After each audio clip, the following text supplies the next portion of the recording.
Bonjour. Bonjour, bonjour. Comment ça va? Et hop. Tu l'as. Est-ce que le son est synchro? Parce que j'ai vu encore une fois que le live dernier c'était n'importe quoi. Oui, c'est bon. Et ben voilà. Attendez, oui, on est bon. Oui, c'est la bonne cam. Ok. Bien. Oui. Attendez, parce que j'ai des pages ouvertes en même temps, là, j'essaie de... Parce que j'ai pas encore fini de trier les pages du dernier live, qui a duré 10 heures.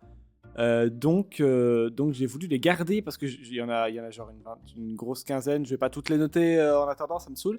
Donc je les laisse dans une page ouverte à côté, là, mais sauf que du coup, bah, ça prend de la place déjà sur les ressources du PC, puis en plus, moi, il faut que j'arrive à me démerder, parce que j'utilise le même moteur de recherche pour les trucs d'aujourd'hui. Donc faut que je me démerde. Mais ça va, je m'en sors. Alors... Oui, comment ça va? J'ai regardé mon avocatier aujourd'hui. Il pousse, il pousse. Je suis content. Ça m'inquiète parce que justement, j'ai dû couper J'ai dû couper la tête, on va dire. Je sais pas si vous voyez un peu ce qu'il faut faire avec les avocatiers, mais apparemment, quand on fait pousser un avocatier et qu'il atteint genre 30 cm, il faut couper un morceau de la tige principale pour que l'avocatier, globalement quand ça pousse, ça fait un genre de petit buisson, un petit arbuste. Mais si vous le coupez pas, il va grandir éternellement et c'est un peu chiant. Peut-être pas éternellement, mais il va grandir beaucoup. Et le problème, c'est que la tige est assez fine. Donc s'il grandit trop, il se casse la gueule. Et donc j'ai appris qu'apparemment il fallait couper le haut parce que ça va forcer l'avocatier à réinvestir son énergie dans les petites pousses, les petites feuilles qu'il y a plus bas sur la tige et dans lesquelles il n'a pas investi son énergie, donc il les a pas fait pousser, quoi, ou alors vraiment très peu. Et comme ça fait que votre grosse tige devient plutôt un gros arbuste au centre et il pousse moins vite. Et c'est bien, parce que quand il atteint 30 cm, on n'a pas envie qu'il en fasse 4 mètres de haut. Ou alors il va falloir des tuteurs, c'est chiant, et puis ça aide pas la plante, on va dire, pour acheminer les ressources, etc. Donc c'est plus pratique, en gros, de redistribuer un peu les ressources dans l'avocatier et faire tomber les ressources plus bas dans les tiges d'en dessous, enfin dans les feuilles d'en dessous. Du coup, j'ai dû couper le haut, mais moi, couper une plante, ça me fait peur. Hein. Remarque, la dernière fois que je l'ai fait, c'était la Monstera, et ça l'a littéralement sauvée. Elle a tenu tout l'hiver grâce à ça, je ne sais toujours pas ce qu'elle avait. J'ai mis du produit anti plein de trucs, naturel, rassurez-vous, hein, j'ai pas mis de trucs, voilà, mais il a fallu que je les traite contre les champignons, contre des acariens, des conneries du cheval, je sais plus comment ça s'appelait ce truc. Bref, voilà, et finalement, ça n'a pas marché, et j'ai dû, à un moment, il y a des feuilles qui ont commencé à crever, j'ai commencé à couper les feuilles, et là, ça s'est arrêté de pourrir, de devenir jaune, de merde dégueulasse, là, et là, ça a recommencé à aller bien, et là, j'ai de nouveau des petites feuilles qui poussent, et qui s'ouvrent, donc manifestement, ça a marché, parce qu'il était en train de crever début de l'hiver, il a tenu jusqu'à la fin de l'hiver, sans crever totalement, et là, maintenant, il est en train de reprendre, bon, c'est l'été, hein, donc c'est normal. Du coup, je pense avoir bien fait. Donc voilà, là, couper le haut de l'avocat, on va dire, ça m'a fait stresser parce qu'il n'y a pas grand-chose. C'est pas comme une Monstera où c'est assez fourni. Un avocatier, c'est vraiment pas grand-chose. Du coup, j'étais pas sûr, on va dire. Mais bon, manifestement, j'ai bien fait parce que bah, il se porte toujours bien. Qu'il a effectivement arrêté de grandir. Alors, pas totalement arrêté, hein, mais il grandit moins parce que là, justement, il est un peu on vient de lui couper une partie de son corps, donc forcément, il lui faut un petit temps. Mais je constate que les feuilles plus bas poussent mieux. Donc en gros, j'ai bien l'effet que je voulais, quoi. Ça, c'est bien. Je sais pas si je peux vous retrouver une photo de mon avocatier il y a quelques jours. Il est où? Bon, j'ai pris des photos depuis, elles sont où? Par là.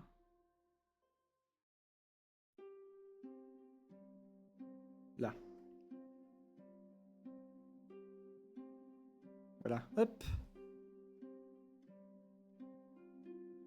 Oh, c'est bon. Hop là.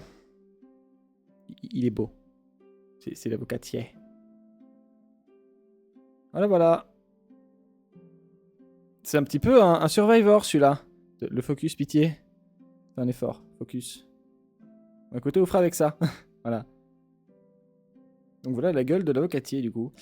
Et à la base, c'est un... Alors, on m'a dit... À la base, moi, je faisais mes courses. J'ai pris des avocats. J'ai pris... donc, j'ai bouffé l'avocat. J'ai pris le noyau. Donc, la graine, quoi. Et bon, ça, il faut faire un truc un peu chiant avec l'avocat hein, pour qu'il pousse. Et du coup, je me suis un peu démerdé. C'est-à-dire qu'en fait, il faut le mettre... Je peux pas vous le montrer si j'arrive.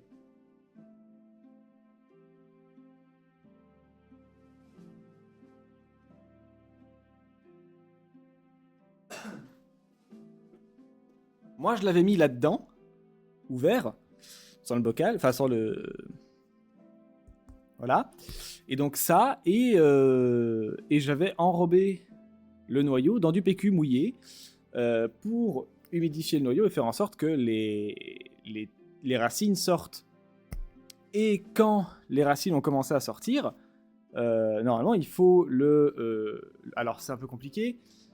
Il faut le mettre au-dessus de l'eau. Donc, on enlève tout ce qui est humidité autour du noyau. On le met au-dessus de l'eau. Et on laisse juste tremper les racines pour éviter tout type de moisissure, etc. Et pour forcer, on va dire, les racines à pousser et à s'étendre dans l'eau, quoi. Et moi, j'ai pas tout à fait eu l'occasion de faire ça. C'est-à-dire qu'à la base, j'ai vu les racines, j'étais très content. J'ai essayé de sortir l'avocat, sauf que le noyau de l'avocat, il est quand même balèze par rapport à la taille du truc. Donc il circule un peu, hein, mais il roule un peu dedans, mais pas plus. Et du coup, j'ai essayé de le faire sortir, et en le faisant sortir, j'ai pété la racine.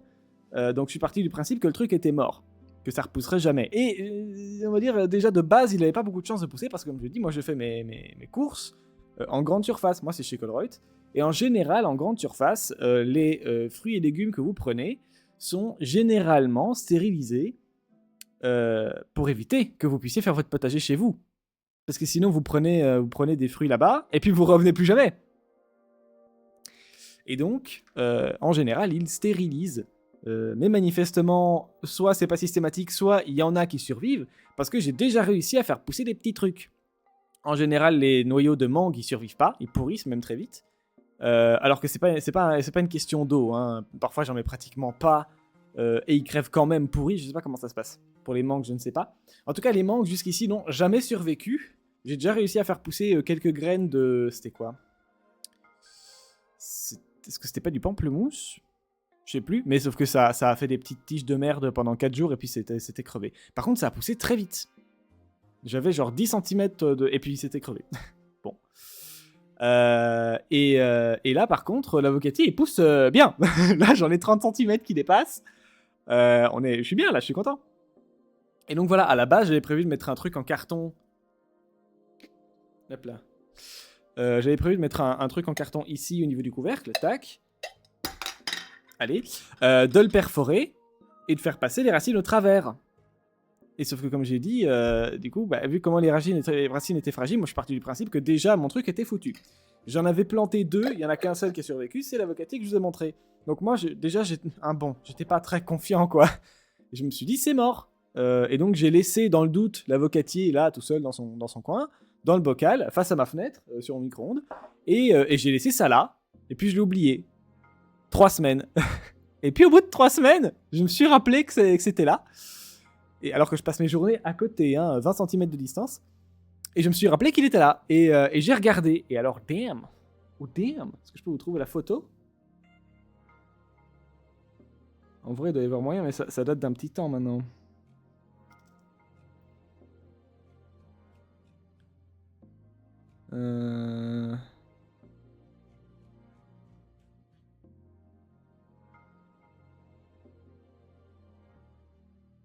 Je cherche. Hein. Ça doit être par là. Là, je vois les photos progressives de la pousse de mon avocatier, donc je sais qu'on y est presque. J'ai trouvé. Et donc, voilà l'état de mon avocatier après que je l'ai foutu tranquille tout seul et que je l'ai foutu la paix pendant 3 semaines.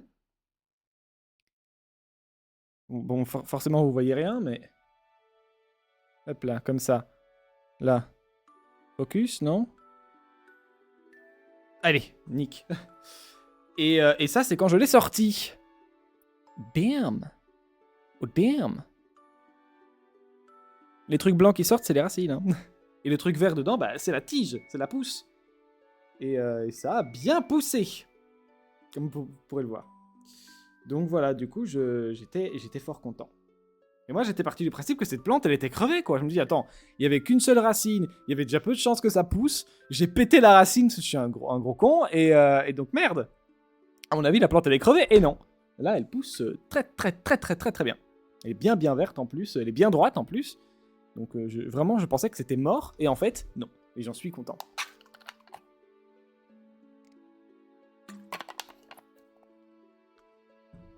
Mais vraiment, je pensais que c'était foutu. Et du coup, je l'ai replanté. Donc voilà. Du coup, je suis assez content de cette plante qui a survécu. C'est vraiment une survivor parce que déjà, elle aurait pas dû pousser parce que stérilisée. L'autre a pas poussé, par exemple. Hein, l'autre avocatier n'a pas poussé. Et c'est pas le premier que j'avais acheté d'ailleurs. Hein, j'avais déjà acheté 2 autres qui n'avaient pas poussé non plus. Et moi, je partais vraiment du principe que c'était mort, quoi. Et non seulement c'était pas gagné, en plus j'ai pété la racine, quoi. Bref. Et donc voilà, je suis assez content d'avoir fait pousser ce truc-là. Je sais plus du tout pourquoi je vous parlais de mon avocatier par contre, hein, mais le TDAH, les joies du TDAH. Bref. Du coup, j'ai un avocatier qui pousse, en plus de la Monstera. Monstera elle va mieux, allez. non, mais si, c'est de mieux en mieux, hein. Mais bon... Disons que... Heureusement que les plantes n'ont pas les mêmes droits que les animaux, parce que je pourrais peut-être être un peu condamné.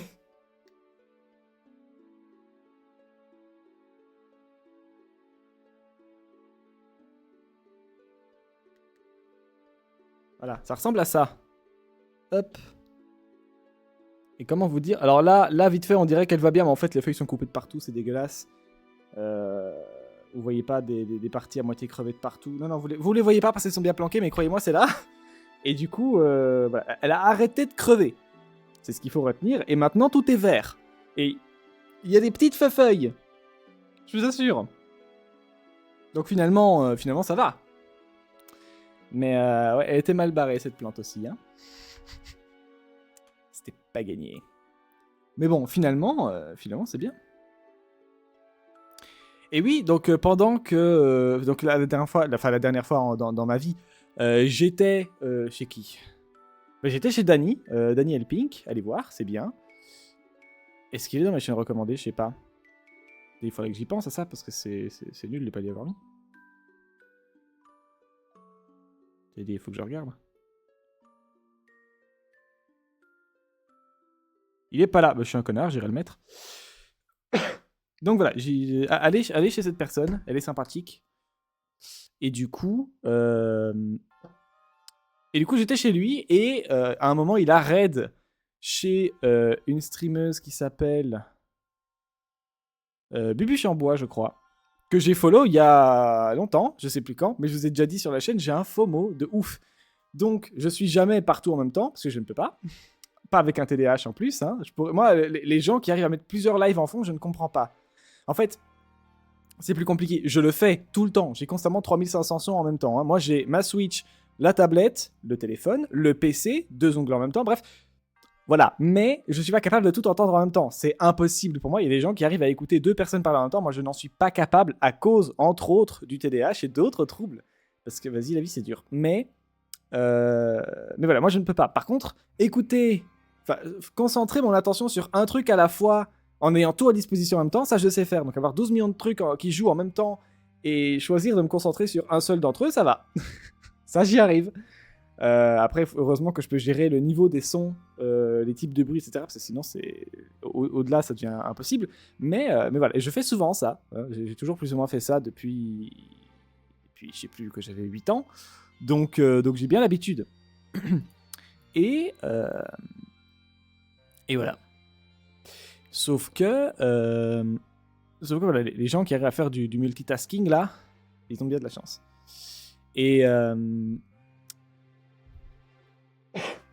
Et sauf que, du coup, j'allais quelque part avec ça. J'en suis sûr, j'y allais, hein. J'étais bien parti, là. Et oui, et donc, sauf que, donc j'avais follow chez Bubuche en bois, et j'ai complètement oublié, et je suis jamais repassé. Mais j'ai follow, il me semble que c'était une petite commu. Genre, il y avait quelques centaines de followers, même pas, un truc comme ça, dans mon souvenir, hein. Donc je me dis, ok, petite chaîne sur laquelle je passe pas souvent, ça veut sûrement dire que c'est du gaming. Parce qu'en général, ça dépend quel type de gaming, mais en dehors des gens de la team du lundi, je suis pas trop, enfin la team de la soirée du lundi, je suis pas trop le gaming, sauf s'il y a un affect particulier ou quoi, mais en général, quand c'est vraiment tout ce qui est Valorant, etc., moi ça m'intéresse pas, donc forcément, à part si je suis particulièrement intéressé par la personnalité de la personne qui stream, bah forcément, je suis pas la cible. Donc voilà, et du coup ça dépend un peu des jeux qui sont joués, donc je me suis dit, bon, ça fait longtemps que je suis pas allé là-bas, il y a moyen que ce soit du gaming. Et alors je sais pas si c'est que du gaming, mais premièrement, quand je suis arrivé par le raid, la commu était, je crois que c'est 8000, ils sont 8000 followers maintenant. Ah ouais. Putain, c'est pas pareil. Et je dis pas 8000 au pif, hein. Je crois que j'avais vraiment vu 8000. 8000 followers, tranquille. Je me suis dit, mais dis donc, c'est beaucoup. Et en vrai, tant mieux pour elle. Hein. Je vais vérifier si je dis pas de conneries. Hein. Mais il me semble que c'est ça. C'est ça, 8K. Purée, ici. Et donc... Et donc, on a regardé des trucs. Parce que cette streameuse-là, elle fait... donc, elle a l'air d'être assez intéressée par la biodiversité aussi. Chose que je ne savais pas. Enfin, que j'avais oublié, en tout cas. Et du coup, bah, je suis arrivé pendant qu'elle regardait des documentaires, chose qu'elle n'a pas l'air de faire tout le temps. Je me rappelle que j'ai vite fait regarder son contenu sur le mois, mais je me souviens plus de tout ce qu'il y avait. Et oui, j'ai une très mauvaise mémoire en plus. Yes. Mais du coup, j'ai vu qu'elle faisait des sessions où elle regarde des docus et où elle explique des trucs en plus, etc. Et je trouve ça très cool. Elle identifie des espèces aussi. Elle est capable de trouver de reconnaître des piafs, la vache, quoi. La mésange sterne, je sais plus. Je mélange avec une espèce que j'ai citée en live qui s'appelait Stern, et je crois qu'elle en a cité une aussi, donc je sais pas si c'est la même ou si c'est autre chose, c'est mon cerveau qui fait de la merde, mais elle a trouvé des espèces comme ça juste en les voyant, mais un dixième de seconde, quoi, parce que le truc apparaît vraiment un dixième de seconde à l'écran, elle te fait « Ah, mais ça, c'est le piaf truc !» On parle pas d'une autruche, le truc est pas aussi reconnaissable que ça, donc ça m'a un peu impressionné quand même, et puis surtout le fait que c'est du react à des documentaires, donc moi j'étais content. C'était du Nat Geo, du National Geographic et des trucs comme ça, donc sur YouTube. Donc c'était ok, j'avais le droit quoi. Donc c'était bien. Et du coup, j'ai vu un truc que je ne connaissais pas et dont on va parler. Eh oui. Ah, je vais lui piquer son contenu. Enfin, le contenu de National Geographic du coup. Il y a un moment où ça parle de serpents. Voilà. Et donc aujourd'hui, ça va parler de serpents, pas directement des serpents. Mais si on parle de serpents, c'est difficile de ne pas parler de ce dont on va parler aujourd'hui. Petit stream parce que aujourd'hui j'ai une vie. Donc on va essayer de faire vite. Hein, il faut faire vite, il faut faire vex bien sûr. Donc on va essayer de se grouiller le cul, mais pas trop quand même. Il s'agirait de lire. On n'a que 2 articles, j'ai trouvé 2 sources assez bonnes déjà, à la base, hein, Wikipédia.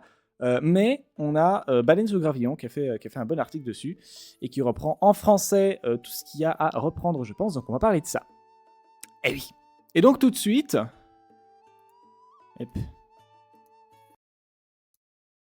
Hop là. Tout de suite, générique.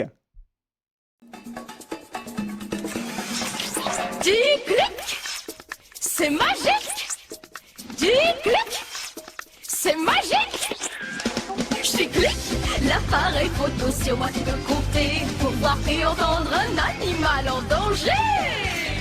Zoom dans la grande forêt ou même dans la mer pour trouver l'animal. Moi je sais quoi faire. Du clic, c'est magique. Bonjour, je suis Le chat de Spectre, le mec qui stream. Et oui, c'est le petit chat.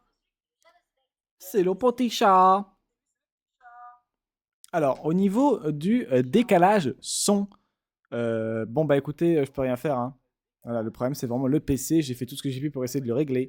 Donc il va probablement y avoir un décalage son que je pourrais probablement décaler pour la VOD sur YouTube. Allez voir ma chaîne YouTube. Je ne mets pas que les rediffusions, je mets aussi du contenu exclusif que vous ne trouverez pas sur les autres réseaux sociaux où je mets des clips. Sur YouTube, je mets oui les clips, oui les VOD, mais je mets aussi les épisodes en format court de vulgarisation scientifique que je fais tout seul, comme un grand, et que je vous invite à aller voir. Voilà. Il n'y a pas encore beaucoup d'épisodes parce que c'est beaucoup de boulot, surtout le montage, Mais voilà, sachez que c'est absolument pas abandonné, juste ça prend des plombes. Et j'ai aucune énergie pour rien en ce moment parce que la vie c'est dur. Mais voilà, n'empêche que je vais continuer ça. C'est pas du tout, c'est toujours en cours en fait. Hein, j'ai plein de projets à moitié écrits, des trucs, voilà. Mais il faut les monter et ça, c'est compliqué. Voilà. Donc si, au passage, vous connaissez des monteurs bénévoles, des étudiants qui pourraient proposer ces projets-là de montage de mes vidéos de 3 à 5 minutes, c'est des vidéos courtes, à leurs écoles pour pouvoir les mettre dans leur, je sais plus comment ça s'appelle, mais leur portfolio, voilà. N'hésitez pas à leur en parler parce que j'ai pas de thunes, parce que je suis handicapé, lol, et donc voilà, j'ai pas de thunes et j'ai pas de temps non plus, donc et j'ai pas d'énergie non plus. Bref, donc voilà, si vous connaissez des gens qui accepteraient de monter mon contenu, n'hésitez pas, voilà, à en parler. Du coup, je disais le montage, enfin oui aussi, mais non, le décalage son. Ça a l'air ok pour l'instant, ça va sûrement se décaler plus tard, mais je sais pas y faire grand chose. Alors, j'ai oublié la musique. C'est honteux. Totalement honteux. En train de crever. Alors, et oui, aujourd'hui, on parle de sidewinding ou d'enroulement latéral, parce que c'est quand même nettement moins compliqué, j'imagine. En vrai, les deux termes sont chiants, je trouve. Hein. Sidewinding, c'est chiant à dire, et enroulement latéral, c'est chiant à retenir. Lequel vous préférez, voilà. Moi, je trouve que les deux, c'est de la merde. Bref. Et donc, ça veut dire quoi ? Eh ben, les serpents, généralement, on imagine qu'ils se déplacent en laissant des traînées comme ça, en ongulant, comme des cons. Et en fait, non. Si, évidemment, mais pas tous. Ça dépend de de où on est, des espèces, etc. Et il se trouve que du coup, c'est plus compliqué que ça. Comme j'ai absolument pas le courage de me taper de l'anglais aujourd'hui, on va dipel tout ce bordel. Si. Bon, évidemment, du coup, c'est tout buggé, mais c'est pas grave, on va se démerder. Hop là. Alors. Ah merde, du coup, j'ai Chatty exactement là où je dois lire. C'est con. Hop. Chatty, c'est le chat, on va dire, importé sur... c'est le chat. Normalement, vous pouvez lire le chat dans OBS. Avec Chatty, c'est H-A-T-T-Y. Vous avez la possibilité d'avoir une mini fenêtre de chat que vous pouvez mettre partout sur votre PC. C'est fort pratique. Voilà. Mon PC ne tourne... vraiment, il galère, donc c'est... à faire tourner quoi que ce soit, donc comment vous dire que c'est compliqué, c'est aussi pour ça que j'ai un décalage son malheureusement. Donc voilà, mais ça reste très intéressant de pouvoir vous lire en dehors voilà, de ma fenêtre OBS quoi. Il y a TwitchChat aussi qui fait ça, mais TwitchChat c'est une fenêtre ouverte dans Chrome, enfin dans Chrome dans le moteur de recherche que vous utilisez, et ça fait qu'il faut constamment revenir dessus. Et je connais pas d'autre moyen que Chatty pour avoir cette fenêtre constamment par-dessus toutes les autres, qui vous suit où que vous ayez, enfin peu importe où vous allez, et ça c'est bien. Elle me suit pas dehors, mais elle me suit si je vais sur mon PC. Alors, le déplacement latéral, sidewinding, du coup. C'est un type de locomotion propre aux serpents, utilisé pour se déplacer sur des substrats, du sol, meubles ou glissants. Traduction, généralement c'est plutôt du sable. Un substrat, meuble ou glissant, c'est plutôt du sable. Pas que, enfin, on va dire du sable. Peut-être des marécages aussi, mais enfin voilà, c'est un sol. Oui, meuble, c'est plat, et globalement tu peux tenir dessus à plat, quoi. Qui bouge pas trop. Et glissant, c'est quand ça glisse, typiquement du sable. Le sable, vous patinez quand vous marchez dedans, c'est comme les graviers d'ailleurs. C'est un peu le même problème physique, donc j'imagine que ça doit marcher pour les graviers. Mais voilà, ici, on peut observer ça parce que déjà on le voit, mais surtout on observe des traces très représentatives, qui montrent bien la façon qu'ont certains serpents de se déplacer selon les endroits, et c'est particulier.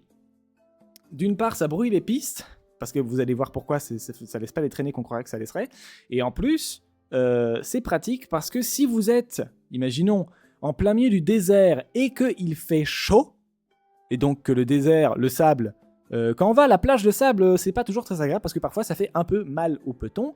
Imaginons maintenant que vous êtes un serpent, donc qui rampe sur la quasi-totalité de son corps, et que vous devez ramper dans dans le sable, imaginons du Sahara. Un sable bien chaud, donc. Eh ben c'est fort pratique si vous faites le déplacement, l'enroulement latéral. Pourquoi ? Eh ben on va y venir. Le déplacement latéral est un type de locomotion propre au serpent, utilisé pour se déplacer sur des substrats meubles ou glissants. Elle est le plus souvent utilisée par la vipère à cornes du Sahara. Ceraste, ou Cerastes, j'ai jamais su si on disait les S à la fin des mots latins. Le crotal de la Sala, c'est ce truc-là, et donc le crotalus, plein d'espèces de crotales et de vipères, en gros, voilà, des serpents, qui, pour se déplacer sur les sables meubles du désert, ainsi que par les serpents qu'on a en Asie du Sud, ils utilisent ça pour se déplacer sur les vasières de marée et sur le sable. Il est possible d'inciter n'importe quel serpent cénophydien, bien sûr, à se déplacer sur les surfaces lisses, bien que la difficulté à y parvenir et leurs compétences en la matière varient considérablement. Bref, tous les serpents savent pas aussi bien se déplacer sur le sol les uns que les autres, et il y a des types de sols qui sont plus faciles de marcher dessus que d'autres. Jusque-là, ça va. Et donc, dans le cas des sols chiants, qui sont donc pas tout plats et où on peut parfaitement circuler tranquillou, comme chez nous, du bitume, pas pratique non plus sous le cagnard en Amérique, par exemple, mais bref. Imaginons, chez nous, un truc tout lisse, tout plat, tout pratique. Il y a ça, hein, les trottoirs, ce genre de trucs. Quand on n'a pas un terrain comme ça, comment il fait le serpent ? Eh bien, la méthode de déplacement est dérivée de l'ondulation latérale et est très similaire malgré les apparences. Donc là, on parle de la technique dont je parlais là maintenant. Donc là, on montre, hop là, ici, l'image du bordel qui se déplace d'une façon chelou. Pourquoi ça laisse des traînées à l'horizontale et pas à la verticale dans le sens du serpent qui devrait marcher tout droit ? Eh bien, c'est parce qu'il marche pas tout droit. L'image, parce qu'on parle de latéral, et latéral, ça veut dire sur le côté. Ça veut dire que là, le serpent, il marche sur le côté. Mais comment ça se fait ? Parce qu'on dirait vraiment pas qu'il va vers le côté.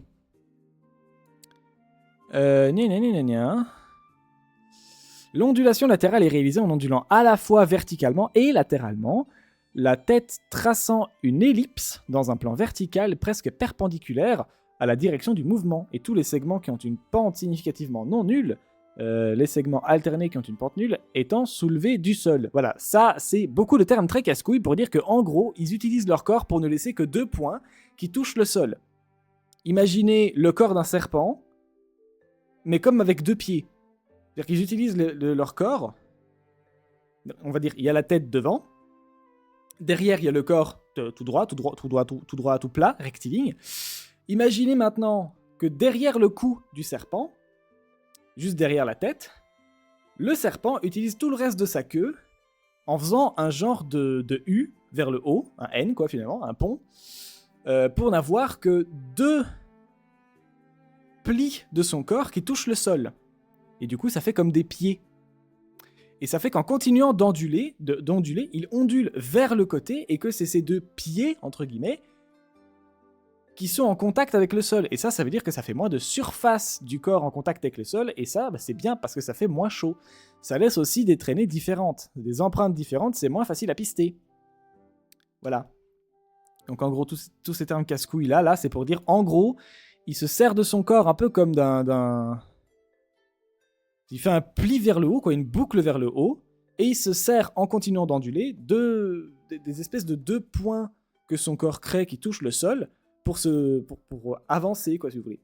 Mais sur le côté. C'est chiant à expliquer. Franchement, les vidéos l'expliquent mieux que moi. Mais en gros, il fait un pont avec son corps pour soulever le dos, et il se déplace. C'est un petit peu comme si vous vous mettiez à 4 pattes, avec juste les bras et les jambes qui touchent le sol, et que vous vous déplaciez sur le côté, au lieu d'avancer devant. Vous avez l'air très très con, mais vous touchez moins le sol, que de vous déplacer à plat par terre comme un poisson. Voilà. Ben, ça marche bien pour le serpent. Et c'est comme ça qu'on se retrouve avec parfois des traces en forme de J. Vous voyez, la première trace en partant du bas, là, ça fait un tac comme ça. Ça fait un J, quoi. Et ça fait une boucle un peu comme ça fait un J. Et du coup, ça fait des traces sur le côté, alors que le serpent, il ondule vers le tout droit, et que du coup, par logique, on se dirait, du coup, il va aller tout droit, et en fait, non. Voilà. À regarder, c'est plus impressionnant que c'est ridicule, je vous assure. Il faut que je déplace ça par là. Et oui, parce que j'ai un TDAH, donc je dois absolument tout noter tout le temps, le moindre rappel, sinon je ne m'en souviens pas. Les joies. Et oui, parce qu'en plus, le TDAH, on peut pas traiter, on peut pas soigner un trouble de l'attention.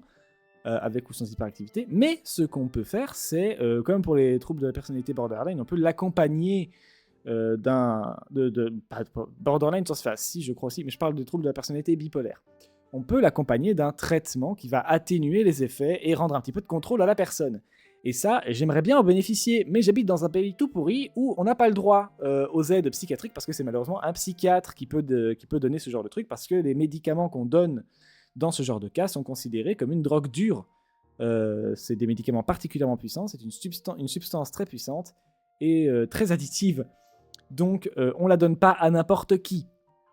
Et donc pour avoir le droit d'être traité, finalement, il faut que je passe par un psychiatre. Sauf que les psychiatres, finalement, la santé mentale dans le monde et en Belgique, c'est pas top.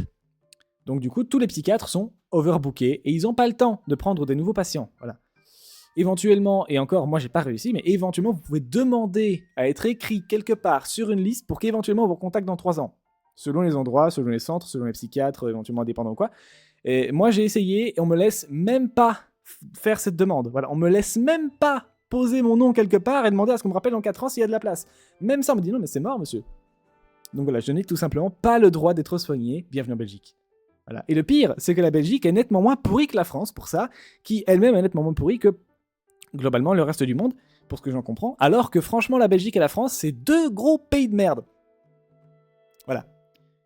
Et ça, c'est les conséquences d'avoir un gouvernement majoritairement d'extrême droite. Eh oui. Et puis la mentalité de l'extrême droite aussi dans le monde, finalement. Donc, super. Et du coup, je ne peux pas me soigner, me traiter, me quoi que ce soit. Déjà, me faire reconnaître handicapé, c'est une vraie galère, mais bon. Moins qu'en France. Beaucoup moins qu'en France. C'est quoi ça? Pourquoi ça fait tout doom? J'ai mon casque qui fait des sons, je sais pas pourquoi. Ah, c'est la batterie? Eh oui, c'est la batterie. Ça brille rouge. Je sais pas si vous voyez. Ça fait de la lumière rouge, là. Ici. Là. Ça fait du rouge. Et le rouge, ça n'est plus de batterie. Attendez. Ça va être un peu con, mais en vrai, je peux faire ça.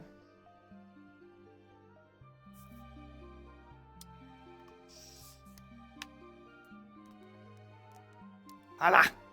Comme ça, j'ai l'air con, mais j'entends. Et ça, c'est bien.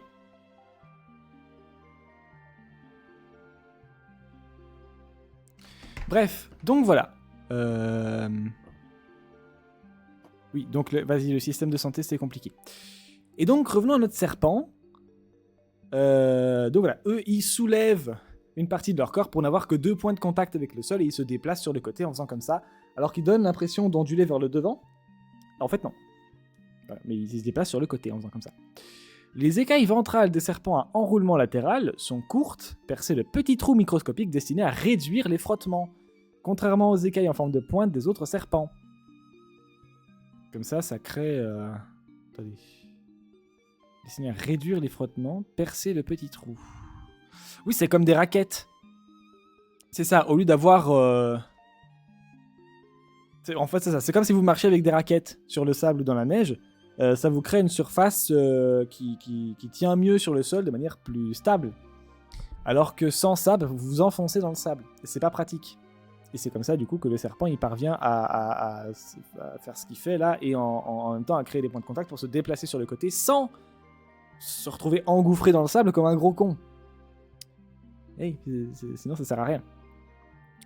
Ces trous sont plus visibles chez la vipère à cornes et la vipère des sables d'Afrique que chez les vipères à couteaux latéraux d'Amérique, ce qui s'expliquerait par le fait que l'environnement de ces 2 espèces est plus...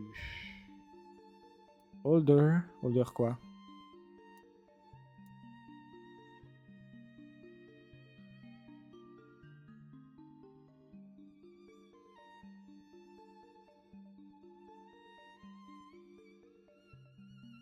Je trouve pas la partie qui est traduite.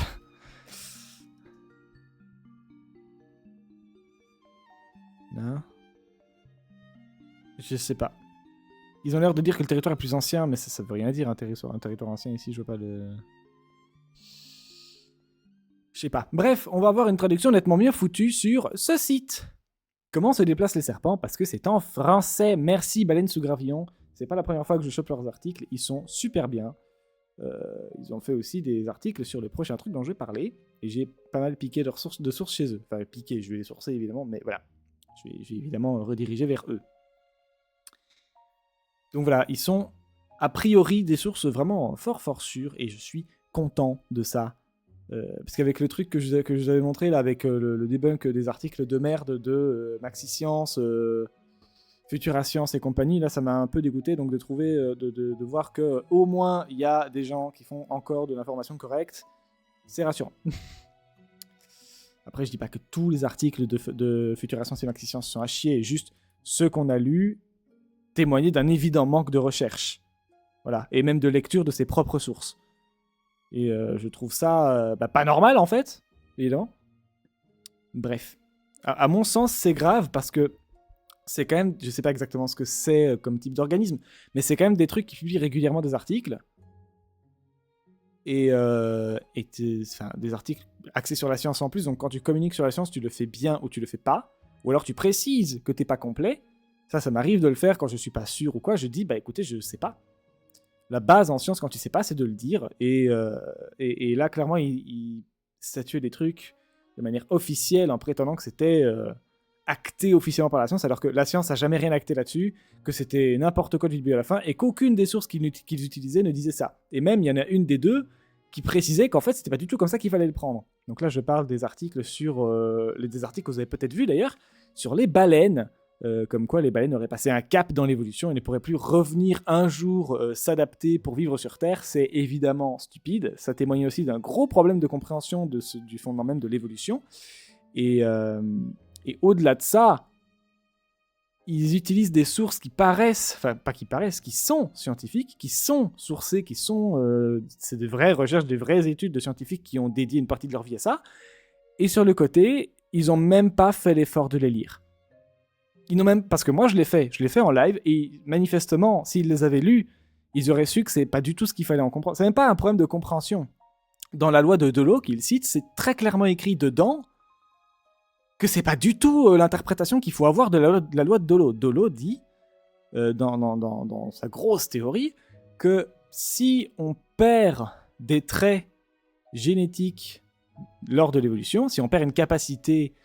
propre à notre adaptation dans l'environnement. Par exemple, si vous perdez vos pattes, par exemple, pour marcher sur la terre ferme, et qu'à la place vous développez une queue de poisson, eh ben ça va être super chaud pour, perdre la queue de poisson et récupérer vos jambes. Si vous perdez un trait évolutif, c'est pas qu'il y a peu de chance, c'est que c'est très improbable que vous récupériez ce gène en faisant le trajet inverse de l'évolution. Et ça se voit avec les baleines. Les baleines, à la base, c'est basiquement les cousins des poissons, les tétrapodomorphes qui sont partis à la conquête des continents, qui ont donné une chier de trucs. Entre autres, beaucoup plus tard, le Pachycétus, ancêtre des baleines, qui, lui, est retourné à la flotte. Ça a donné des baleines et les hippopotames. Et aujourd'hui, aujourd'hui, on a ce qu'on a. Sauf que je sais pas si vous avez remarqué, mais les baleines ne ressemblent absolument pas à des poissons. Alors oui, elles ont une queue de poisson, d'accord.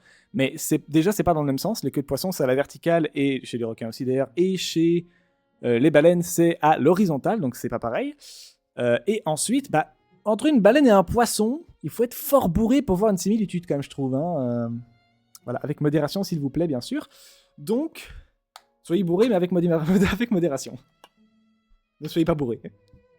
En tout cas, pas parce que je vous l'ai dit. Alors, voilà, du coup, ce que dit Dollo, c'est que c'est vachement chaud de récupérer les traits évolutifs que tu as perdus en faisant le parcours évolutif dans le sens inverse. Poisson, Pachycétus, baleine. Sauf que du coup, flotte, terre, flotte. Et on n'a pas récupéré les poissons pour autant. Ça, c'est ce que dit Dollo. C'est chaud de récupérer un trait que tu as perdu. Ce que ne dit pas Dollo, et c'est précisé dans la première ligne du 3e paragraphe de l'article sur Wikipédia, qui est repris partout ailleurs pour la bonne raison qu'il est bien fait, c'est qu'il faut surtout pas interpréter ça comme c'est impossible. Parce que bien sûr que non, c'est pas impossible. Ce que dit Dollo, c'est que c'est improbable, et, comment il s'appelle, Richard Dawkins, qui a écrit le bouquin qui est derrière moi, La théorie du gène égoïste,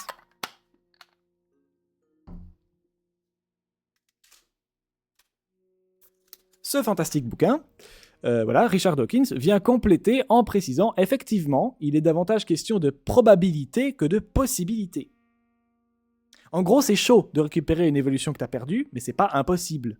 Enfin, une évolution, un trait génétique que tu as perdu. Parce que le corps est construit sur base du plan génétique qu'est l'ADN. Si vous voulez, l'ADN, c'est le blueprint, c'est le plan de construction de votre corps. Si on change les détails dedans, bah, ça dépend de la taille du détail, mais selon la taille, ça va éventuellement changer quelque chose au bout de plusieurs millions d'années d'évolution. Voilà. Et donc là, le truc dont partait Maxi Science, Futura Science et des indépendants, c'était que les baleines ne pourraient plus jamais retourner, évoluer pour vivre sur la terre ferme. Pardon. Parce qu'elles avaient franchi un cap dans l'évolution et qu'elles étaient, soi-disant, trop adaptées à leur environnement marin. C'est faux. C'est totalement faux, bien sûr. Il suffit de lire les sources qu'ils donnent eux-mêmes pour s'en rendre compte. Comme j'ai dit, la loi de Dolo, vraiment, 3e paragraphe de la première ligne. Première ligne du 3e paragraphe, on va y arriver, de l'article sur Wikipédia, il l'explique bien. C'est pas du tout comme impossible qu'il faut l'interpréter, mais improbable. Et la 2e source, très solide, d'une équipe de scientifiques dont j'ai oublié les noms, mais dont j'ai cité les sources dans l'une de mes VOD sur YouTube, dans les descriptions, etc., c'est partout où vous trouverez. Ces gens-là ont fait des études longues, compliquées et compliquées sur tout un ensemble d'organismes marins, de mammifères marins, et ils ont regardé le niveau d'adaptation à leur environnement, lié au niveau d'évolution, on va dire, d'adaptation, selon si vous êtes ultra adapté ou moyen. Typiquement, l'hippopotame est assez bien assez bien adapté à son environnement, mais il est amphibie, donc il n'est pas totalement marin, là où la baleine, elle est vachement fort marin. Bref, voilà, c'est une espèce marine, quoi. On pourrait pas sortir une baleine de la flotte et dire, voilà, maintenant tu te démerdes. Non. Un hippopotame, vous pouvez. Bah, alors, les hippopotames ont besoin d'être assez régulièrement quand même immergés, dans le sens où ils ont besoin d'être en contact avec la flotte, parce que sinon leur peau sèche et ça devient très dangereux pour leur santé. Mais, caractéristique qu'on retrouve chez toutes les baleines, du coup, mais, enfin, à ma connaissance, allez-vous regarder Sauver Willy. Voilà, bah c'est pour ça qu'il continue de lui foutre de la flotte sur le corps tout le temps, parce qu'en fait, sinon, c'est pas bien. Et du coup, en gros, voilà, l'étude explique que selon les niveaux d'adaptation des différentes espèces, on peut classer tout ça par stade. Si vous voulez, il y a la loutre, l'hippopotame, ça c'est des stades. Le morse, la baleine, tout ça c'est des stades de l'évolution d'adaptation au milieu marin. Et la baleine est effectivement fort adaptée à son milieu. Et selon ton niveau d'adaptation, tu as moins de chances encore de récupérer les traits que tu as perdus, ou qui se sont modifiés. Traduction, la baleine a vraiment très peu de chances de retourner vivre sur Terre sous forme de pachycétus. Mais sauf qu'on s'en bat les couilles, parce que on n'a pas besoin de ça. Déjà, l'article part du principe qu'il faudrait, pour favoriser la conservation des baleines, qu'elles retournent sur Terre. Déjà, c'est pas... L'évolution, ça se fait en plusieurs centaines de millions d'années. On s'en branle qu'elles puissent retourner sur Terre ou pas maintenant. Enfin, sur la Terre ferme, j'entends. On s'en fout. Ça va pas leur changer la vie, hein, on va être honnête. Ça ne va pas arriver demain. Premièrement. Deuxièmement, que ce soit la Terre ou la flotte, toutes les espèces sont menacées parce qu'on fait n'importe quoi avec le bout de caillou sur lequel on vit. Ça ne changera pas de pouvoir arriver sur Terre dans quelques centaines de millions d'années. Ça ne va pas changer grand-chose à leur existence, aux baleines. Ça ne va pas favoriser ou défavoriser leur conservation. En tout cas, ça va être compliqué de pouvoir le prédire maintenant, avec certitude. Et puis la conservation, mais par qui ? Vous partez vraiment du principe qu'on sera toujours là dans quelques centaines de millions d'années, parce que moi j'espère pas, vraiment pas, hein. Bref, ça c'est un autre débat. Donc voilà, en tout cas j'ai vraiment pas envie d'être là. Je pense que au-delà du fait que vraiment il faudrait que les êtres humains ça dégage, l'autre problème c'est vraiment que vous ne voulez pas habiter sur Terre dans quelques centaines de millions d'années. Vu ce qu'on est en train d'en faire maintenant en seulement quelques siècles, vous ne voulez pas être là dans quelques centaines de millions d'années. Vous voulez pas, croyez-moi.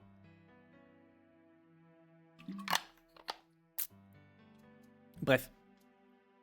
Les baleines ont effectivement franchi un cap qui rend encore moins probable la récupération de certains traits qu'elles avaient quand elles habitaient sur Terre, sous forme, évidemment je schématise, de pachycétus, leur ancêtre terrestre très lointain, un de leurs ancêtres terrestres très lointains, mais c'est pas pour autant qu'elles pourront jamais revenir vivre sur la terre ferme. La vie évolue, c'est le principe de l'évolution et du vivant. elle évolue, elle crée, elle invente, elle recycle, et c'est pour ça que le Pachycétus ne reverra jamais le jour par l'évolution des baleines. C'est parce que vous imaginez le pourcentage de chances que ça arrive? C'est possible, mais c'est très très improbable. Voilà. Le truc ici, c'est que si les baleines n'ont pas des gueules de poisson, alors que pourtant il y a eu ce retour à la flotte, ça marche dans l'autre sens aussi. En fait, les baleines ont pu retourner, enfin les Pachycétus sont retournés à la flotte et n'ont pas donné des poissons. Si les baleines retournaient vivre sur Terre, ça ne donnerait pas des Pachycétus. Hein. Justement parce que c'est très improbable qu'elles reprennent la même forme qu'avant avec la même très évolutif, même si c'est pas impossible. C'est ce qu'explique la note de l'eau, c'est très improbable, mais pas impossible. Pour autant, et avec l'étude supplémentaire de l'équipe de scientifiques dont j'oublie les noms là, cela explique que effectivement, non seulement c'est chaud de base sur le concept, mais en plus, on peut préciser un peu plus qu'avant à quel point c'est chaud selon ton stade évolutif, selon quel niveau d'adaptation, dans quel niveau d'adaptation tu te retrouves. Si t'es plutôt une loutre ou si t'es plutôt une baleine. Voilà, une loutre peut parfaitement vivre en dehors du milieu marin, une baleine, elle peut pas. Donc on va dire qu'une baleine est plus adaptée au milieu marin qu'à autre chose. Selon ton niveau d'adaptation, tu vas galérer encore plus à récupérer certains traits que tu aurais perdus. Par exemple, c'est très peu probable qu'un jour les baleines récupèrent des pattes pour marcher sur la terre ferme, genre. Aclute, c'est pas près d'arriver. Mais c'est pas pour ça que c'est impossible. Et est-ce que c'est vraiment pour ça que les baleines ne vont jamais ne vont jamais revenir sur la terre ferme? Non. Non, bien sûr que non. Justement, parce que quand les poissons ont fait donc ils ont donné le Pachycétus et que le Pachycétus est retourné à la flotte, ça n'a pas donné des poissons. Là, ce sera pareil. Si les baleines retournaient sur Terre, ça donnerait pas à nouveau le Pachycétus.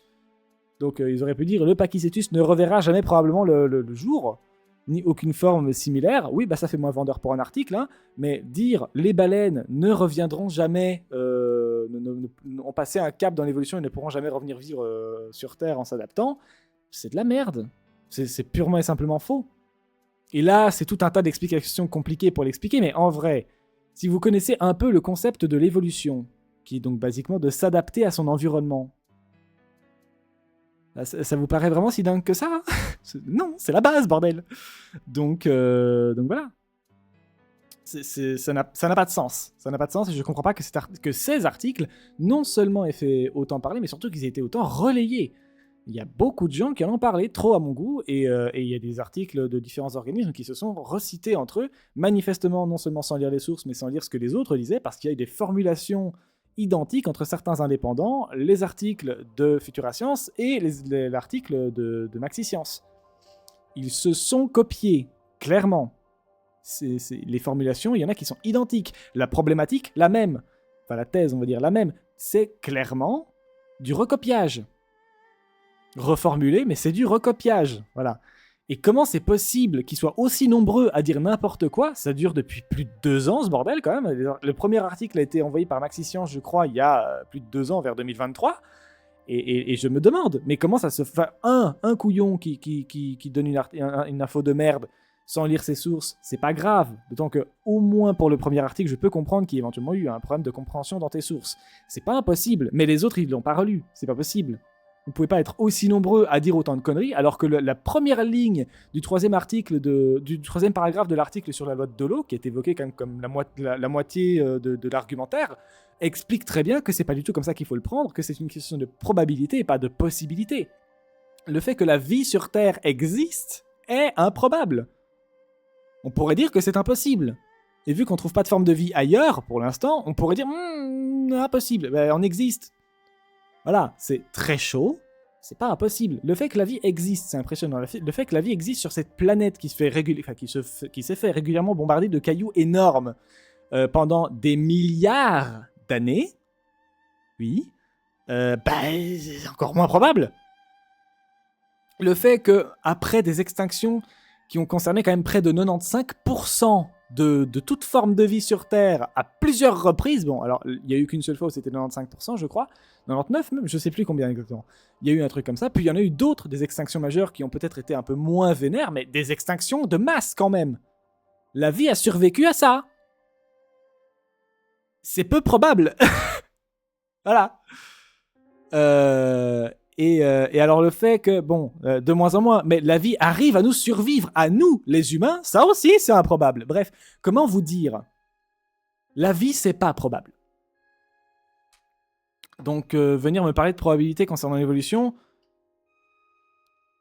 c'est un argument que je reçois difficilement, déjà de base. Mais en plus, si c'est pour venir dire n'importe quoi, basé sur des sources qui disent des choses pertinentes, mais en reprenant les propos n'importe comment pour dire n'importe quoi, parce que vous avez manifestement pas lu vos sources, bah c'est de la merde, faut pas faire ça, voilà.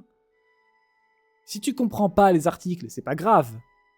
Mais ils sont quand même nombreux à avoir fait des articles dessus. J'estime qu'au bout d'un moment, il y en a un qui est censé avoir pigé ce qui est écrit, au moins pour la loi de Dolo, bordel. L'article Wikipédia l'explique très bien.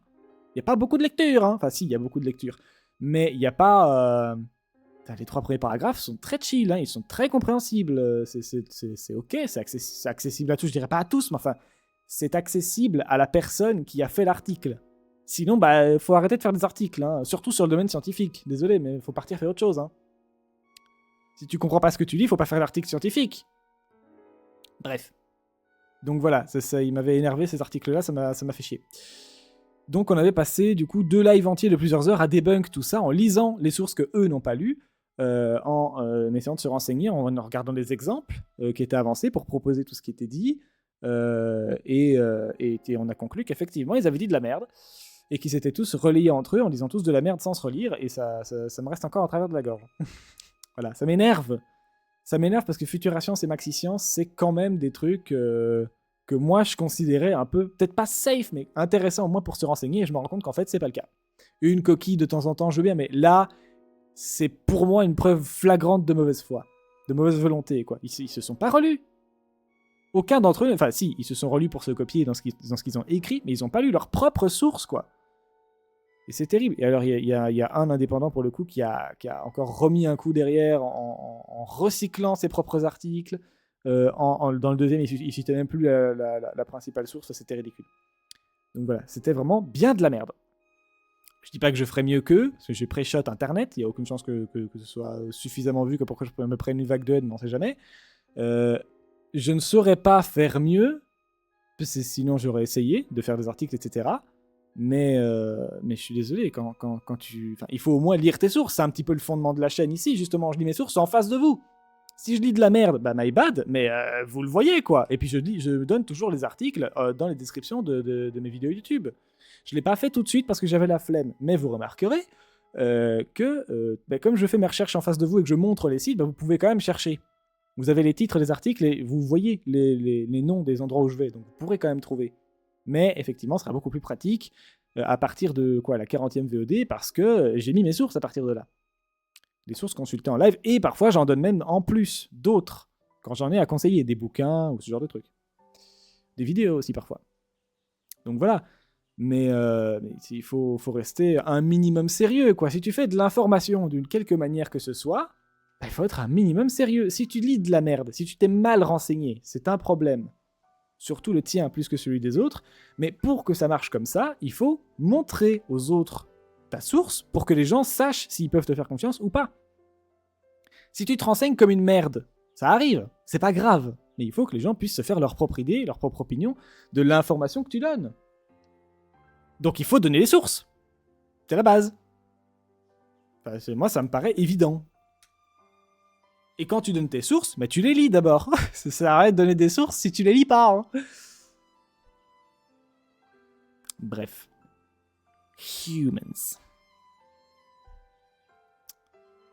Ah là là.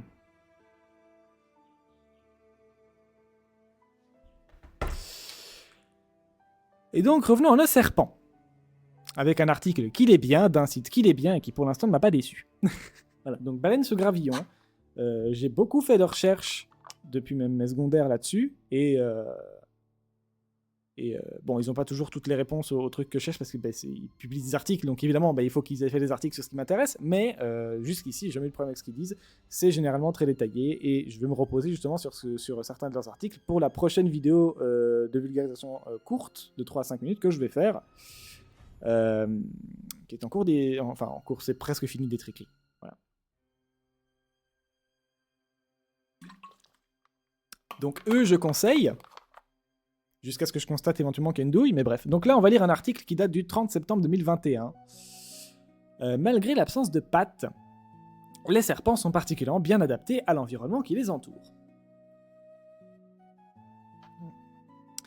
Ils ont développé une puissante musculature ainsi que diverses caractéristiques morphologiques qui leur ont permis de s'acclimater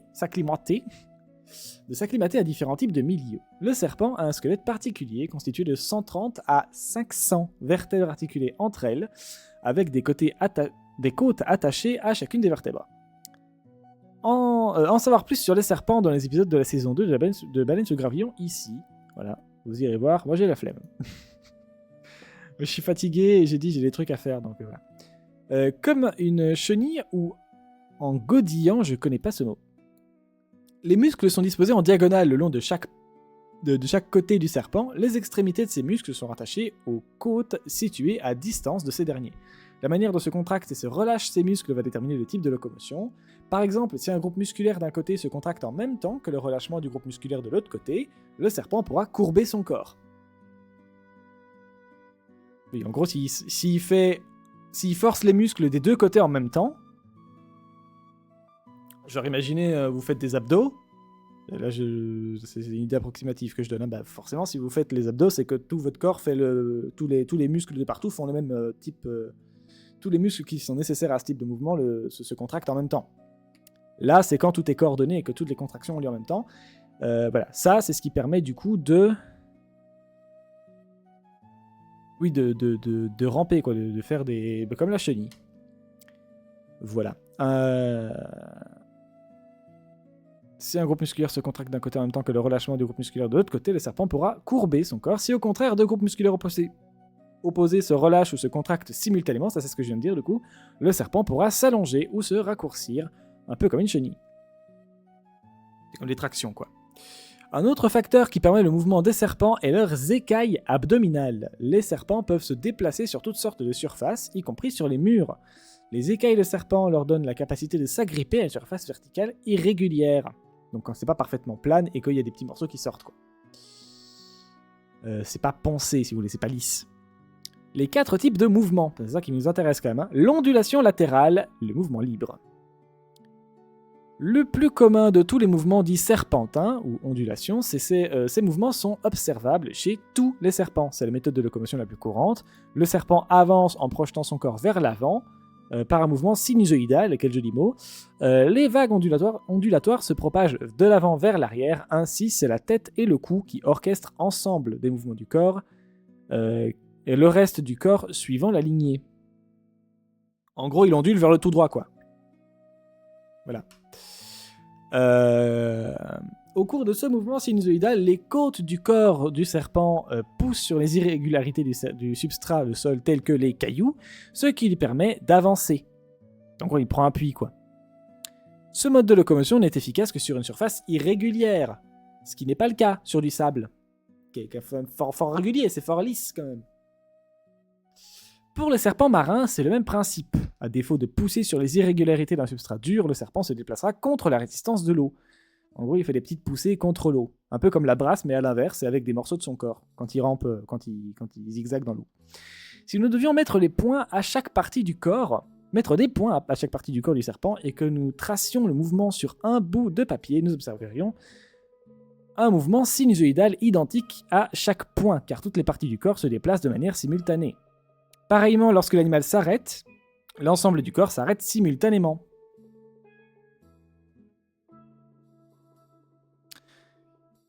Oui. Le deuxième type de mouvement le plus fréquent, c'est le mouvement dit accordéon. Ce genre de déplacement est facilement observé chez les vipères et les coronels, qui nichent généralement dans des interstices, des creux. Ce type de locomotion est souvent utilisé dans les espaces étroits, pouvant être apparentés à des tubes. Il s'apparente au mouvement que ferait un accordéon. L'avant du corps s'allonge vers l'avant, tandis que l'arrière du corps est replié en vague, afin de former un point d'ancrage, en se plaquant contre les parois. Il fait la chenille, quoi. C'est ça, il fait la chenille, mais il se déplace sur le côté, du coup.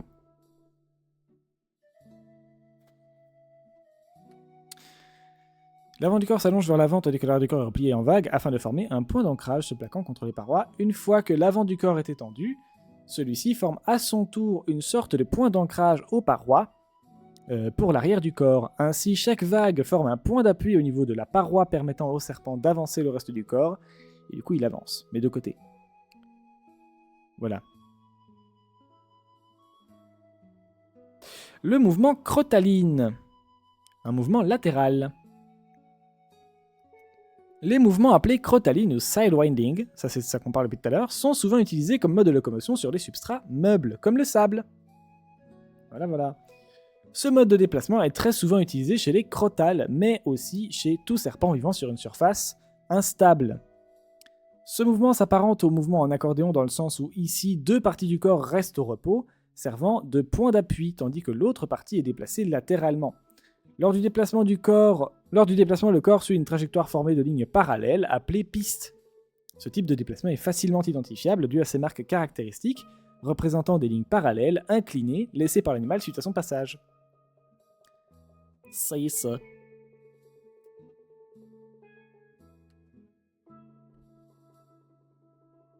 Donc il y a deux parties du corps qui servent de pied, si vous voulez. Hein, vous voyez bien le U dont je parlais tout à l'heure courbé, là, et du coup, il y a le bout de la queue et le bout de la tête qui forment les pieds, entre guillemets, qui vont avoir une accroche sur le sol. Grâce aux écailles qui font que... qu'on a vu tout à l'heure, les écailles un peu trouées en leur centre, si vous voulez, qui font que ça fait un effet raquette sur le sol et qui évite au serpent de s'enfoncer connement dans le sol, enfin dans le sable. Ce type de déplacement est facilement identifiable dû à ses caractéristiques représentant des lignes parallèles inclinées laissées par l'animal suite à son passage. Et ça, donc il se sert de ses petits pieds improvisés pour se déplacer sur le côté, mais en ondulant quand même. Il va foutre un pied là, puis il va continuer d'onduler, puis il va déplacer un pied sur le côté, et il va continuer d'avancer comme ça, et du coup il se déplace de manière latérale, en diagonale quoi. Enfin de côté, mais... Voilà. Le mouvement rectiligne à avancer à pas de loup. Les mouvements dits rectilignes sont spécifiques aux serpents lourds, tels que les boas, les pythons ou les anacondas. C'est un mouvement lent, en ligne droite, qu'ils emploient généralement lors de la traque, afin de camoufler leur présence. Oui, en fait, juste ils rampent, quoi.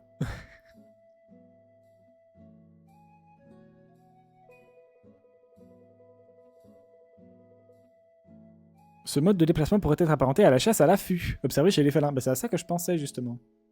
Il permet également aux serpents de se faufiler dans les terriers où la place n'est pas suffisante ou à effectuer des mouvements latéraux.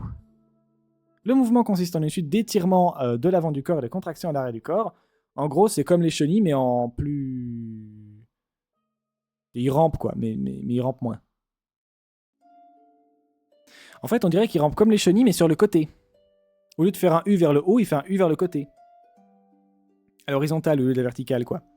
Le mouvement consiste en une suite d'étirements à l'avant du corps et de contractions à l'arrière du corre. Le serpent utilise la bordure d'écailles ventrales comme point d'ancrage pour avancer. En fait, on dirait que... Imaginez-vous... Enfin, ça va être particulier à imaginer, mais imaginez la position latérale de sécurité. Imaginez une position magicarpe, mais en gros, vous ramenez constamment votre queue, qu'on va dire que c'est vos jambes ici, vous soulevez vos jambes, et vous les remettez contre vous, vous recroquevillez, et puis vous vous servez de vos genoux pour appuyer. En vrai, j'aurais presque envie de le montrer, mais si c'était pas si chiant à filmer, je le ferais.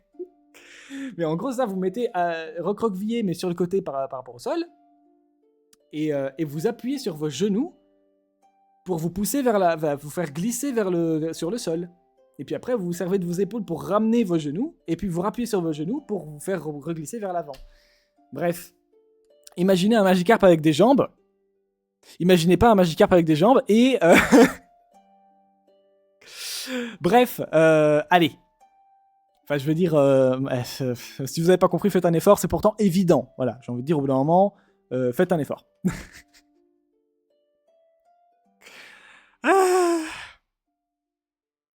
Bref, donc voilà, c'est comme ça qu'ils font les serpents. Est-ce que je peux vous montrer vite fait le mouvement du coup du machin? Non, gras. Non, tu vas y arriver. Les lettres pour faire des mots.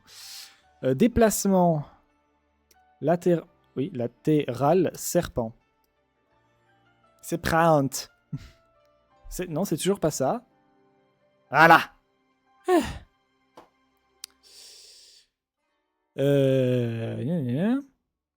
Le crotal cornu, terreur des sables.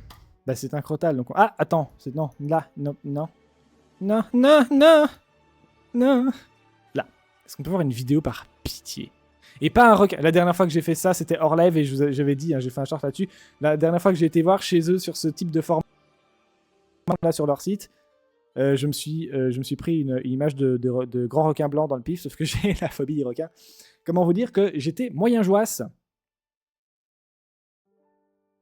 Non, là ça va. La Bilbocate, ok, on peut regarder. Hop là. Le crotal cornu. C'est Ah non, attendez, j'ai pas coupé la zikmu. Donc on va couper la zikmu. Hop là. Le caca qui a des cornes du coup. l'un des pires desperados du désert. Il est armé de 2 crochets à la morsure venimeuse. Là, vous voyez, il se déplace latéralement, là. Il avance pas vers l'avant, il se déplace sur le Le côté. sable est encore brûlant, mais ce serpent à sonnette s'est adapté. Là, on le voit bien. Il se déplace latéralement au lieu de ramper. Ainsi, son corps n'entre en contact avec le sol qu'en 2 points à la fois. Est-ce qu'il y a que moi qui trouve que c'est une dinguerie ou... Je savais pas que les serpents faisaient ça, Le crotal et ça me cornu. rend fou. C'est l'un des pires Merde, par contre, j'ai desperados du mon désert. truc qui a bugué. Oui, je sais, je connais. Hop là. Et je trouve ça super stylé, voilà.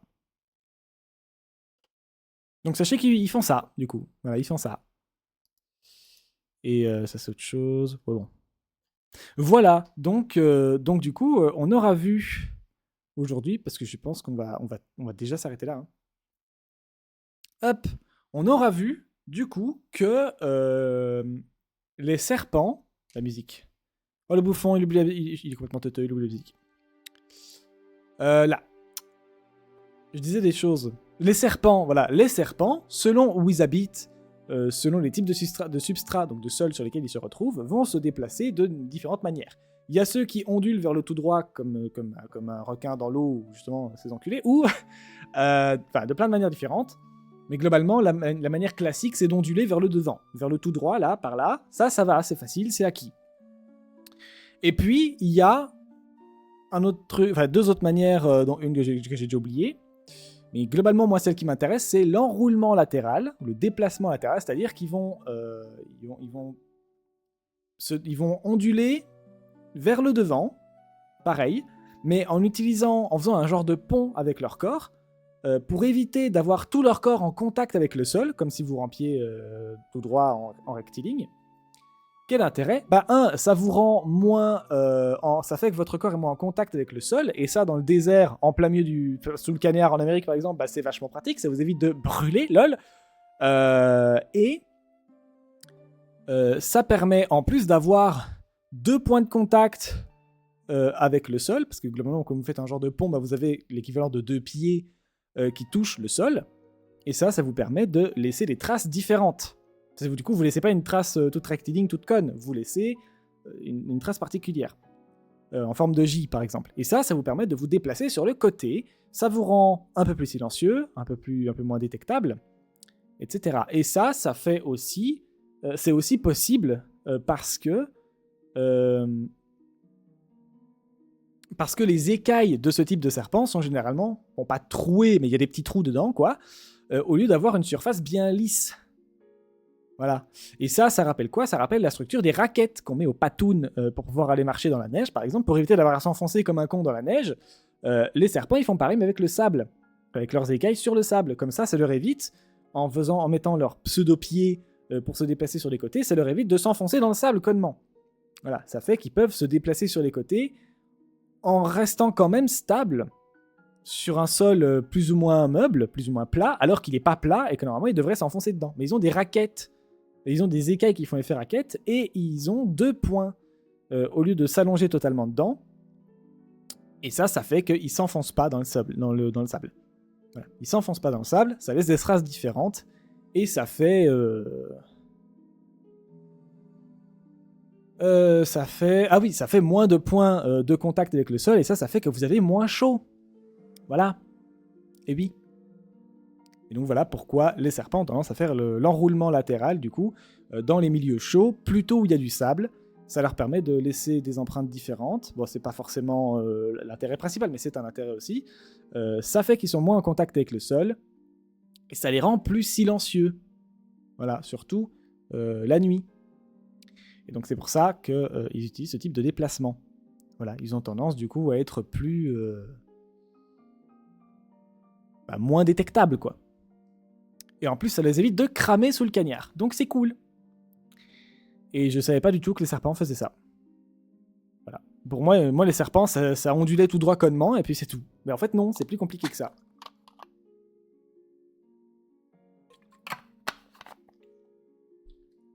Et je trouve ça bien cool. Bref, c'était ça pour aujourd'hui. On n'a pas vu une espèce particulière, hein, j'ai menti dans le titre. mais voilà, je trouvais ça cool. Parce que moi, l'éthologie, ça reste quand même une grosse passion.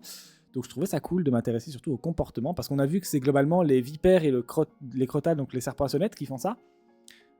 Du coup, c'est pas vraiment... Déjà, c'est plutôt des genres, et c'est pas si simple, quoi. Donc, je ne me vois pas le noter dans la liste, parce qu'on fait une liste, du coup, on en est à 169 bébêtes de découvertes en live sur la chaîne, et c'est sans parler de tout le reste, parce que ça, c'est juste les espèces qui ont clairement été vues ici par rapport à leur comportement, ce qu'elles sont, où est-ce qu'on les trouve, etc. Et leur statut de conservation, bien sûr, mais on fait d'autres trucs aussi. Voilà, on parle de trucs plus généraux, on parle un peu de moi surtout, parce que je parle beaucoup tout seul, mais pas que. On parle de handicap, on parle de santé mentale, pas beaucoup. C'est vraiment pas mon sujet de prédilection, mais forcément, moi, je parle un peu de mon parcours, donc voilà. On parle beaucoup de biodiversité en tout genre, mais on parle pas que de certaines espèces particulières. Moi, je suis très intéressé par les comportements du monde vivant. Donc là pour le coup, voir l'enroulement des bébêtes, évidemment, donc du serpent, ça m'intéresse. Voilà. N'hésitez pas à rejoindre le Discord. Voilà, il est dispo donc en vrai, il faudrait que je fasse une commande pour que les gens puissent le demander. Mais voilà, c'est possible d'avoir... voilà, sur ma page d'accueil Twitch, vous trouverez le lien vers le Discord. Et on pourra créer on pourra mettre... n'hésitez pas à venir publier des noms d'espèces ou des fun facts sur le monde vivant. Voilà, là vous pourrez faire vos je sais tout. Moi j'adore faire ça, donc je vais pas vous le reprocher. Moi je prends, hein, par pitié, qu'on puisse checker ça en live et apprendre des trucs. Je vais pas vous chier dessus comme j'ai chié sur les articles qui ont dit de la merde, promis. Hein. Ceux-là, ils font de l'information. Là, j'estime que c'est encore un autre niveau. Ici, c'est vraiment juste pour le fun. Et en live, je sais pas si on peut vraiment dire que je fais de l'information, mais en live, on découvre des petits trucs sympathiques. Et voilà. Donc voilà, sachez du coup, on fait tout ça. On joue à Metazoa aussi parfois. Voilà, comme ça vous saurez. On fait des petits trucs. Metaflora plus jamais. On va être honnête, plus jamais. Vu comment ça s'est passé, je n'ai aucune connaissance sur les plantes. Enfin, vraiment très très peu. Ah putain, Metaflora, c'est trop dur. Metaflora, pour moi, c'est vraiment le mode difficile de Metazoa. C'est ultra détaillé. Et en fait, moi qui suis habitué aux espèces, au classement, etc. depuis que je suis tout petit, ça me parle. J'ai accumulé un certain nombre de connaissances parce que hyperfocus, autisme, tout ça, et du coup, il y a plus ou moins que ça qui m'intéresse dans la vie. Donc moi, j'ai l'habitude de me renseigner là-dessus. Mais on va dire, c'est quand même une grosse part de ma vie. C'est pas le cas pour les plantes. Donc moi, quand je débarque et qu'on me dit, alors Metazoa, le classement des espèces, on va chercher par genre, etc. Je me dis, facile. Je connais pas tout. Évidemment que je connais pas tout, mais facile, je vois où je vais, quoi. Je suis pas perdu. Et puis Metaflora, je sais pas, je connais aucun lien de parenté entre les plantes, je connais pas leur classe, enfin leur classement c'est le même, mais je connais pas les genres, je connais pas, je sais vraiment rien, quoi. Donc comment on fait ? On chiale, beaucoup. Donc voilà, Metazoa, on a plié le jeu avec les viewers, mais comment vous dire que Metaflora, ça s'est pas très bien passé. Voilà.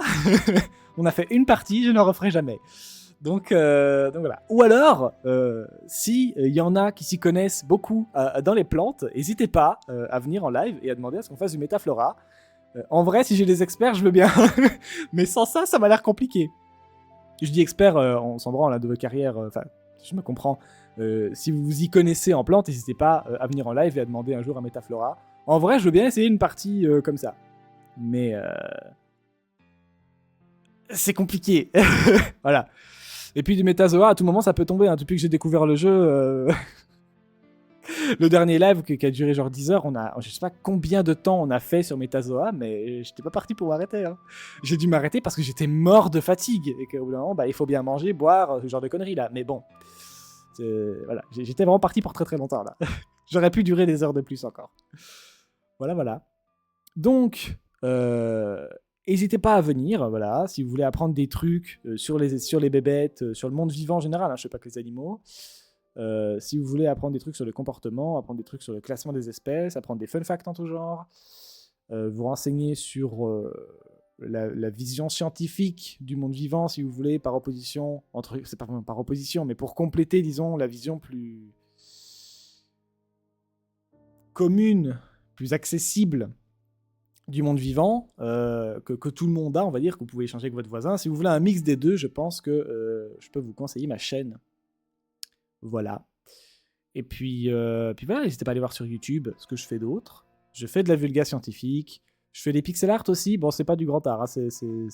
Non, je dirais pas que c'est de la merde, parce qu'en vrai, j'en suis plutôt fier. Mais bon, il y a pas d'études derrière, il y a rien du tout. Il n'y a pas spécialement de talent. Voilà. Le renard que vous voyez... non, c'est de l'autre côté, parce que du coup, ma caméra, elle est inversée. Bref. Là, le renard qui est là, c'est pas moi qui l'ai fait. Par contre, la totalité des autres pixel art, c'est moi. Et voilà. Bref, voilà, je vous souhaite une bonne soirée. Moi, je vais aller me laver parce que j'ai rendez-vous. Voilà. On va raid Baboussab parce que j'aime bien ce qu'elle fait et j'ai vu qu'elle avait lancé un live. Donc on va raid cette personne, voilà. Moi, je vous dis des mots.